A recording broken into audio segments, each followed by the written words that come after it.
What's going on? Jake here with Uncommon EDC. Today we're taking a look at the Wuben E7 flashlight or headlamp. Now they sell this as a standalone flashlight for $29.99 over on their website.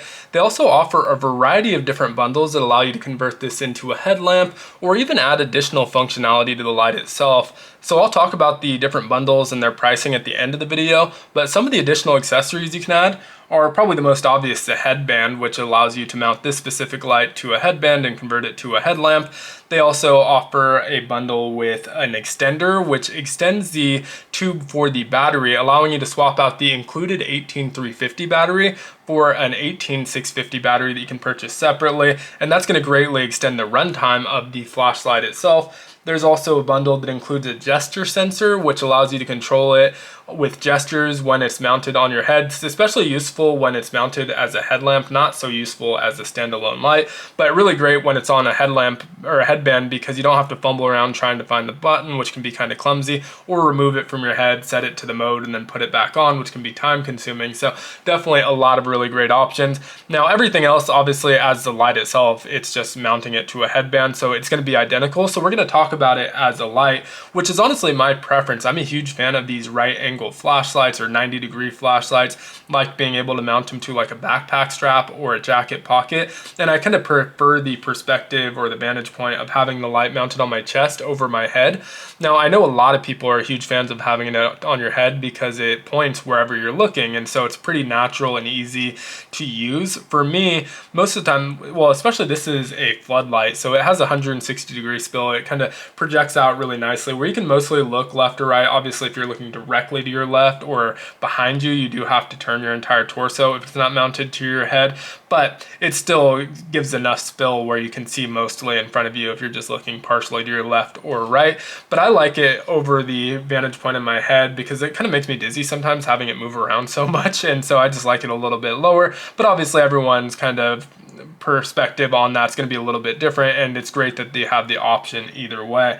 The light itself is an aluminum body, has a 1.5 meter impact resistance for dropping it, and it's also IP68 waterproof. It has this nice dust cover over the charging port, USB-C charging on that 18350 battery, and so this dust port or this dust cover is really easy to open. Sometimes those can be a little bit difficult to access. I find this one really easy to open. It does include a USB-C charging cable, and it's the same port that you're going to plug in that gesture sensor if you end up purchasing that bundle.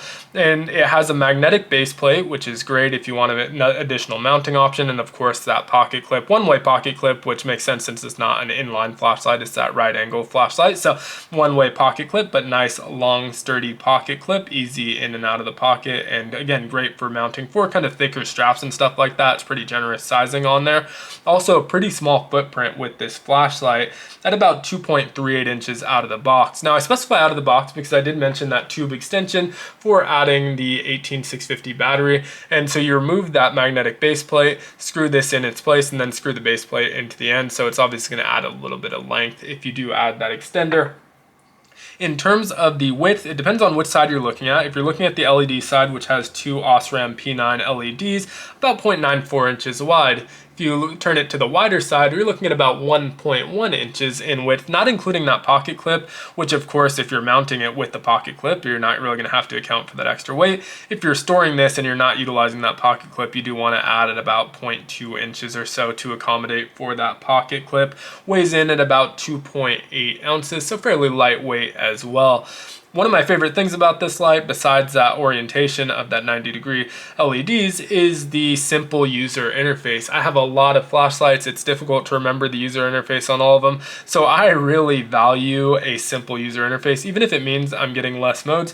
This one happens to have a really decent kind of run of different modes, options, and things like that. So it has a lot of different modes, but a super simple UI. So huge fan of that. So in terms of operating it, there's a button on the top. Obviously, if you have the gesture sensor plugged in, you can use the gestures, which are the same user interface as the button, just with gestures in front of it, or you can utilize this button right on top without it. And so single click turns you on. You'll notice a battery indicator right on top. Blue means I think we're over 80% or so. And so it does have a memory mode, meaning I left it in low mode, which is 5 lumens, 60-hour runtime out of here. And I'm a big fan of that. I know some flashlights will do like 1 lumen or a half lumen moonlight, firefly mode, whatever they want to call it, and then a low mode of like 10 lumens. I'd much prefer to just have this in between 5 to 10 lumens or so as our low mode and not have to worry about cycling past the moonlight mode, because I find this to be very usable. It still doesn't damage your night vision, so perfectly fine for me. Now, worth noting, if you add that 18650 extension, it gets a runtime of 180 hours, so it triples your runtime in that low mode. Now, to get to our next mode from here, we just hold that button while it's still on, and it will cycle to our medium mode, which is a nice step up to 150 lumens, 4.5 hour runtime. This is probably like my most used mode, so if I'm going to leave it in memory mode, most likely going to leave it here, because this is enough to light up your immediate surroundings. It's good for indoor use. It's not ultra bright still, and it has a nice balance of brightness and runtime. But from here, we hold it, we go to 400 lumens, 1.3 hour runtime, and those are our main 3 modes. If I turn it off in high, turn it back on, it's going to stay on in high. Obviously, if I hold the button from there, it's going to cycle back down to our low mode, and so wherever you leave it, it's obviously going to remember. But we also have a turbo mode. Now, the turbo mode can be accessed with the light on or off, so no matter what, you double click to get there, and you're getting 1800 lumens. So that's a huge step up from the 400 lumens in our high.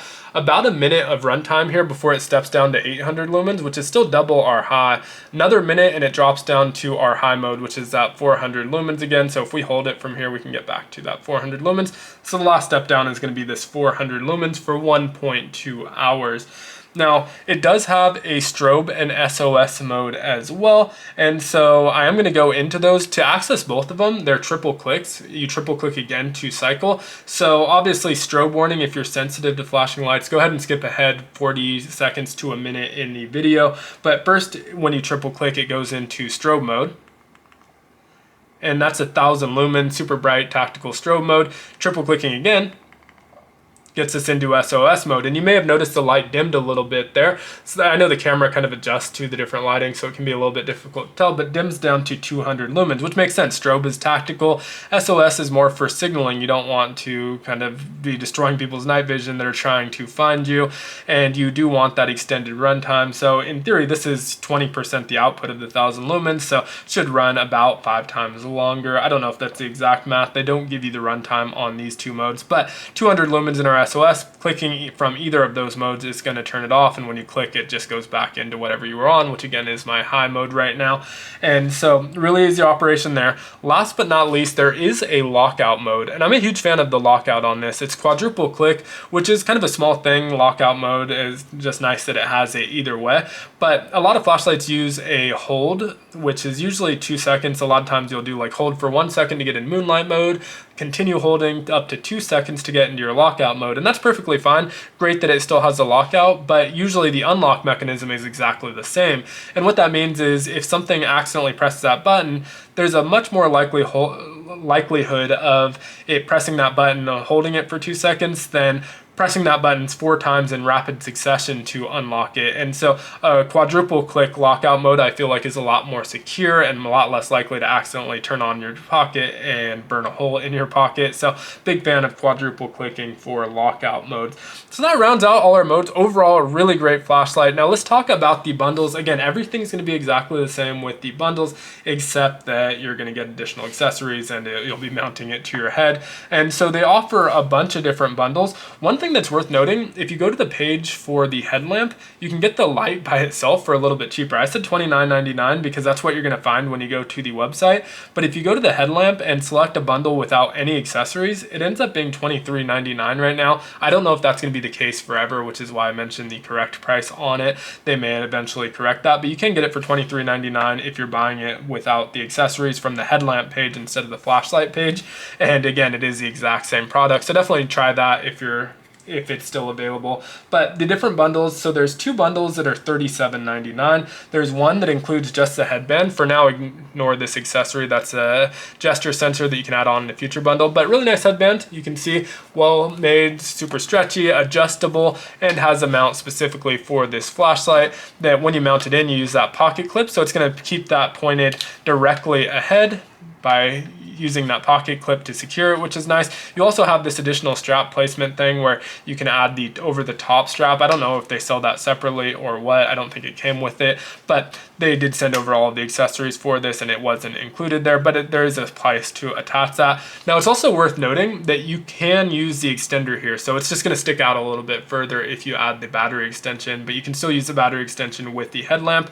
And so with either the strap and the flashlight, or the strap or the headlight, or the flashlight and the extender without the strap, those are $37.99. You can get both the strap and the extender plus the flashlight for $45.99, or all of these and the gesture sensor for $56.99. Now you do still have to get the separate battery. The gesture sensor or the extender doesn't include the battery. The battery for the 18650, if you buy it through Wuben, there's a 3400 milliamp option for $18.99, and so that's going to add a little bit of the cost as well. I'm not actually going to plug in the gesture sensor. The user interface is exactly the same. The reason being is I already recorded this video. I plugged in the gesture sensor, but because it's not on my head and it's right here in the camera, I'm waving my hands over, I just kept flashing on the strobe mode, the turbo mode, and I blinded myself trying to record it. But just trust me when I say just hold your fingers an inch or so, wave your fingers an inch or so in front of that sensor. You can even go all the way to the point you're touching the sensor, and it will control with the exact same controls as a flashlight. In order to remove it from this mount, you just push down on this tab here and slide it out, and it slides right back out to being a standalone flashlight again. So a really cool overall package. Again, I'll make sure to link to it down in the description. I believe I may have a coupon code with them as well. If I do, I'll put that in the description as well. But let me know your thoughts on it down in the comments below. If you enjoyed the video, consider liking, commenting, subscribing, joining the channel as a member, or checking out some of my other videos. All help the channel out a ton. And as always, hope you have a great one. Take care.